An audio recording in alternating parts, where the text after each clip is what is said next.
আজ তোমাদের এক ছদ্মরূপী ডাইনির গল্প শোনাব। কুসুমপুর রাজ্যে বাস করত এক চাষি ও তার বউ। তাদের ছিল অষ্টাদশী এক কন্যা রুমকি আর ছোট ছেলে কমল। একদিন চাষি ও তার বউ মাঠে কাজ করছিল। হঠাৎ সেখানে একটা বাঘ এসে তাদের উপর হামলা করে। দুজনেই প্রাণ হারায়। মা বাবা মারা যাওয়ার পর রুমকি ও কমল অনাথ হয়ে পড়ল। ভাই বোনের মধ্যে রুমকি ছিল বড় আর কমল ছিল ছোট, তাই সংসারের দায়িত্ব দিদি রুমকিকেই নিতে হলো। এমনি একদিন রুমকি তার ভাই কমলকে সাথে নিয়ে কাজের খোঁজে বের হলো। দিদি, আর যে হাঁটতে পারছি না, আমার খুব তেষ্টা পেয়েছে, আমি জল খাবো। এখানে কোথায় জল পাবো বলতো? দাঁড়া ভাই, দেখি সামনে কোনো কুয়ো পাই কিনা। আমি যে হাঁটতে পারছি না দিদি, আমার গলা শুকিয়ে গেছে। কোথাও কোনো কুয়ো দেখতে পেলাম না, কি করি এখন? আর একটু চল ভাই, কষ্ট করে, সামনে নিশ্চয়ই কোথাও জল পেয়ে যাব। দিদি দিদি, ওই দেখো, এটা তো ঘোড়ার পায়ের ছাপ, মাটিতে বসে গেছে, ওর মধ্যে জল। না না ভাই, ওই জল খাস না, তাহলে ঘোড়ার বাচ্চা হয়ে যাবি। আমি তো আর থাকতে পারছি না, কিছু একটা করো না দিদি। এ কি ভাই, মাটিতে বসে পড়লে যে? আর একটু চল ভাই, দেখবি সামনে ঠিক জল পেয়ে যাব। আমি আর হাঁটতে পারছি না দিদি, আর হাঁটতে পারছি না। এবার একটু জল না পেলে আর হাঁটতে পারবো না আমি। আর একটু ভাই, চল। কি যে করি, দেখি তো সামনে কোথাও। আমি আর থাকতে পারছি না, এবার একটু জল না পেলে মরেই যাব। কিন্তু দিদি যে বলল সামনেই, ওই তো জল। দিদি দিদি, দেখো, ওই দেখো জল। না ভাই, খাস না, ওটা পাতি হাঁসের পায়ের ছাপ। এ কি ভাই, কি অবস্থা হলো তোর? বারবার বারণ করলাম, খাস না ওই জল, শুনলি না আমার কথা, এখন কি হবে? দিদি দিদি, তুই ঠিক বলেছিলিস, দেখ ওই জল খেয়ে আমি পাতি হাঁস হয়ে গেছি। Pack, pack, pack, pack. এখন কি হবে? কি করে আমার ভাই আবার আগের মতো হবে? আমার যে ভাই ছাড়া আর কেউ নেই, এখন কি করব আমি?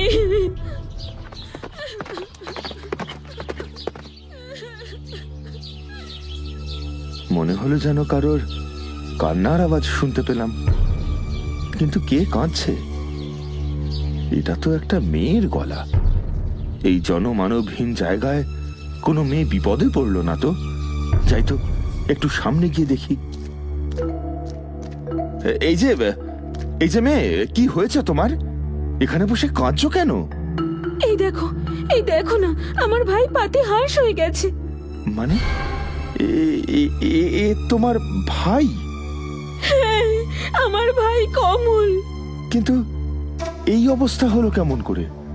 আমরা কাজ খুঁজতে বেরিয়েছিলাম, তারপর ভাইয়ের খুব জল তেষ্টা পায়, কিন্তু কোথাও জল না পেয়ে ও রাস্তায় পাতি হাঁসের পায়ের ছাপের গর্তের জল খেয়ে নেয়। আর তারপর আহারে, তোমার অবস্থা দেখে আমার খুব কষ্ট হচ্ছে। আচ্ছা, তোমার মা বাবা কোথায়? আমার আর কেউ নেই। মা বাবা চাষ করতে গিয়ে বাঘের পেটে গেছে, তারপর থেকে আমাদের দুই ভাই বোন নিয়েই সংসার। কিন্তু আমার ভাই, আমি এখন কি করি, কোথায় যাই? দেখো, তুমি কেঁদো না, শোনো আমার কথা। তোমার কেউ নেই, আমারও কেউ নেই। আমি বলি কি, তুমি আমায় বিয়ে করো, আমি তোমায় সোনা রূপোয় সাজিয়ে রাখবো, তোমার কোনো অভাব থাকবে না। আর তোমার এই পাতি হাঁস ভাই আমাদের কাছেই থাকবে। তারপর রুমকি ও সওদাগরের বিয়ে হয়ে যায়। বিয়ে করে সওদাগর রুমকি ও তার পাতিহাঁস ভাইকে নিজের বাড়িতে নিয়ে আসে। সে এক বিরাট অট্টালিকা, এক গুচ্ছ কাজের লোকে ভর্তি। এই হলো আমার বাড়ি, আজ থেকে তোমাদেরও। চলো ভিতরে যাই। এরপর থেকে ওরা সুখে শান্তিতে ঘর করতে থাকে। কমলও থাকে দিদির সাথে, কিন্তু পাতিহাঁস হয়ে হঠাৎ একদিন ওদের সুখের সংসারে এলো বিপদ। সওদাগর ব্যবসার কাজে পাশের নগরে যায়। ঠিক সেই সময় ওদের বাড়ির সামনে এসে উপস্থিত হয় এক ডাইনি। সে তার জাদু বলে গরিব ব্রাহ্মণী রূপ নিয়ে রুমকিকে ঘরের বাইরে ডাক দেয়। কে আছো বাছা? আমায় দুটি অন্ন দাও। দুদিন ধরে আমি কিচ্ছু খাইনি, খুব খিদে পেয়েছে। কে কে ডাকছো বাইরে? মা, মা গো, আমায় দুটো অন্ন দাও মা। দুদিন ধরে আমি কিচ্ছু খাইনি, বড্ড খিদে পেয়েছে মা, মা গো। আহারে, না খেয়ে একদম শুকিয়ে গেছো। এসো, ঘরে এসো।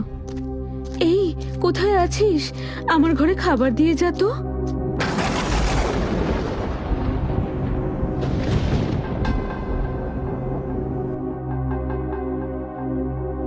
নাও বুড়িমা, পেট ভরে খাও।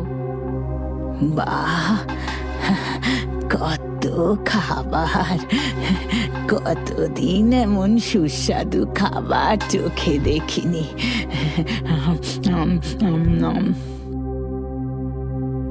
কি গো বুড়িমা, কি দেখছো এমন করে? দেখছি তোর ভবিষ্যৎ। আমার ভবিষ্যৎ? হ্যাঁ রে, এত পুণ্যি করেও তোর যে সম বিপদ ঘনিয়ে আসছে। বিপদ? এ কি বলছো তুমি? হ্যাঁ রে, তোর স্বামী তো ব্যবসার কাজে পাশের নগরে গেছে। সেখানেই তোর স্বামীর মৃত্যু হবে। কি বলছো তুমি? ভয় পাস না, এত ভয় পাস না। এই বিপদ থেকে মুক্তি পাওয়ার উপায় আছে, আর সেটা তোকেই করতে হবে। বলো বুড়িমা, এক্ষুনি বলো আমায় কি করতে হবে। আমি সব করতে রাজি। শোন, আমার সাথে নদীর ধারে চল। সেখানে গিয়ে গুনে গুনে 50টা ডুব দিতে হবে তোকে, তবেই এই বিপদ কেটে যাবে। তবে চলো, এক্ষুনি চলো, নদীতে যাই।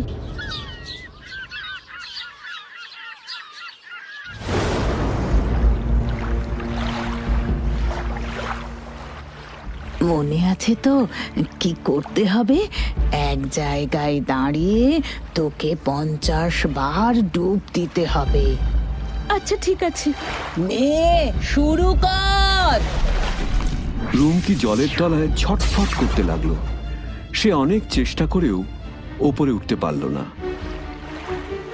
ওদিকে ডাইনি রুমকির রূপ নিয়ে সওদাগরের বাড়িতে থাকতে শুরু করলো।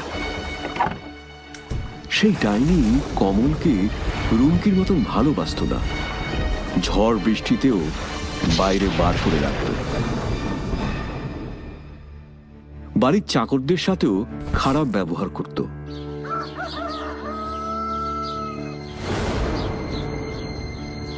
এমনই একদিন দিদি, ওরা বলছে তুই নাকি আমায় কেঁচো আর জলের পোকা খাওয়াতে বলেছিস। আমি কি সত্যি পাতি হাঁস নাকি? তবে রে হতচ্ছাড়া, তোর এত বড় সাহস! দাঁড়া, দেখাচ্ছি মজা তোকে। দিদি, কেন মারছিস? আর বলবি? বল আর বলবি?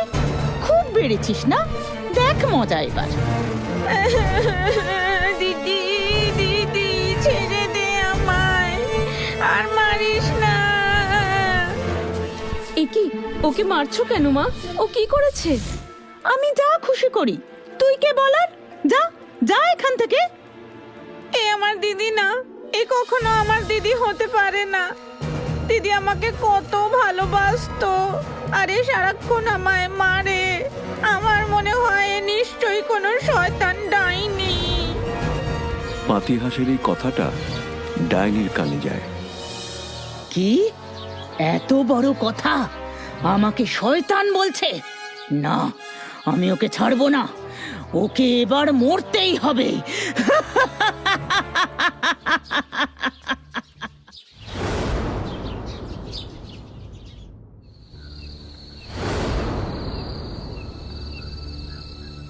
হ্যাঁ গো, শোনো না, বলো, কি বলবে?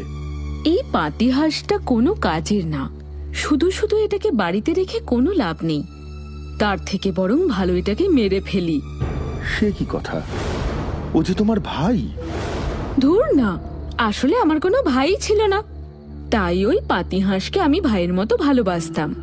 ও, এই ব্যাপার। সে না হয় বুঝলাম, কিন্তু এখন কোনো কাজে লাগে না বলে একে মেরে ফেলার তো কোনো মানে হয় না। তার থেকে বরং যতদিন বাঁচে বাঁচুক না, বয়স হলে তো এমনিতেই মরে যাবে। ঠিক আছে, তুমি যা বলছো তাই হবে। এই যাত্রায় বাছা ধন, তুমি ছাড়া পেয়ে গেলে। তবে বেশি দিন বাঁচিয়ে রাখা ঠিক হবে না, না হলে আমি ধরা পড়ে যাব আর আমার সুখের দিন শেষ হয়ে যাবে। না না, যে কোনো উপায়ে ওকে মারতেই হবে। এ কি, এতটুকু দুধ দিয়েছো কেন? কি আর করব, তোমায় তো আগেই বলেছিলাম পাতিহাঁসটা বয়স বাড়ার সঙ্গে সঙ্গে ও খুব শয়তান হয়ে গেছে। ও আজ সব দুধ খেয়ে নিয়েছে। না, তুমি দেখছি ঠিকই বলেছিলে। এটাকে আর বাঁচিয়ে রেখে লাভ নেই। দাঁড়াও তো, কালই একটা ব্যবস্থা করছি।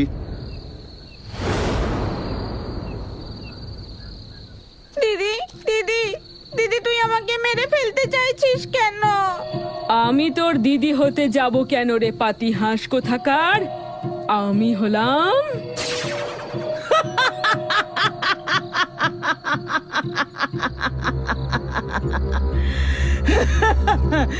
তোর দিদিকে তো আমি নদীর তলায় বন্দি করে ফেলেছি। তুমি কে? কেন আমার দিদিকে নদীর তলায় বন্দি করে রেখেছো? কারণ তোর মা বাবার জন্য আমি জীবনে অনেক কষ্ট ভোগ করেছি। ওরা অন্যায়ভাবে আমার একমাত্র শেষ সম্বল 1 বিঘা জমি আমার কাছ থেকে কেড়ে নিয়েছিল। অনাহারে রোগে ভুগে আমার মৃত্যু হয়। তারপরে আমি ডাইনি হয়ে যাই। আমার মা বাবা তোমার জমি কেড়ে নেয়নি। জমিদার বাবুই তোমার জমিটা আমার মা বাবাকে দিয়েছিলেন। কিন্তু তার জন্য তুমি আমাদের ভাই বোনকে কেন মারতে চাও? আমরা তো তোমার কোনো ক্ষতি করিনি। তোর বাবা মায়ের পাপের ফল তো তোদেরই ভোগ করতে হবে রে। প্রথমে আমি তোকে পাতিহাঁস বানিয়েছিলাম, তারপর তোর দিদিকে নদীতে ফেলে দিই। এখন তোকে আর বাঁচিয়ে রাখা যাবে না। কাল তোর জীবনের শেষ দিন। তারপর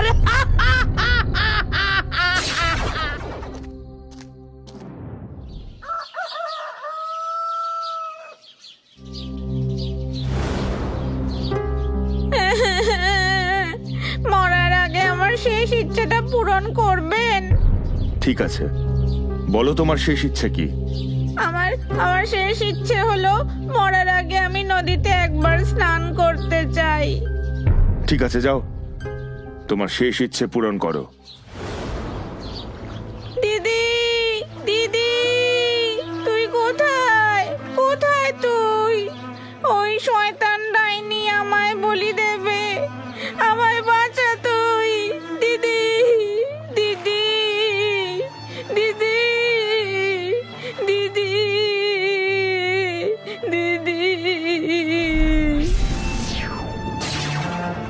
ভাই, ভারী পাথর চেষ্টা করে উঠতে পারছি না রে। এই, কে আছিস?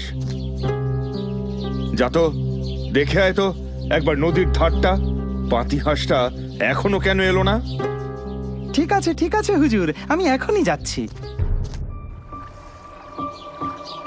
দিদি দিদি, ওই ডাইনি তোকে জলের তলায় বেঁধে রেখে তোর রূপ নিয়ে ওই সওদাগরের বাড়িতে রয়েছে। আমাকেও মারতে চাইছে। তুই ওঠ দিদি, তুই ওঠ, আমাকে বাঁচা। এ কি শুনলাম আমি? এক্ষুনি গিয়ে খবরটা দিতে হবে। এ কি বলছো তুমি? আমি ঠিকই বলেছি, আমার নিজের কানে শুনলাম হুজুর। ও, তাহলে এই ব্যাপার। ঠিক আছে, আমি এখনই লোকজন নিয়ে নদীর পাড়ে যাচ্ছি। তারপরে ওই শয়তান ডাইনির ব্যবস্থা আমি করছি। এই, এক্ষুনি এটাকে বেঁধে রাখ, পালাতে যেন না পারে।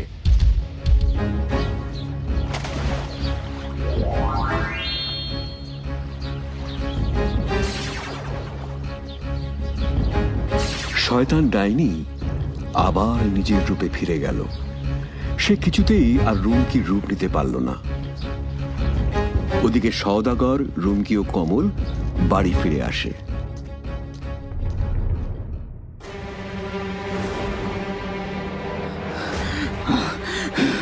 আমায় ছেড়ে দাও। আমি আর কখনো কখনো কোনোদিন তোমাদের কোনো ক্ষতি করব না। ছেড়ে দাও, ছেড়ে দাও, আমায় ছেড়ে দাও। হ্যাঁ, ছেড়ে তো দেব, তার আগে আমার ঘোড়ার সওয়ারি করে নাও। এরপর সওদাগর ডাইনিকে তার ঘোড়ার পায়ের সাথে বেঁধে ঘোড়া ছোটাতে শুরু করে। আর ওদিকে সওদাগর ও রুমকি ভাই কমলকে নিয়ে সুখে শান্তিতে বসবাস শুরু করে।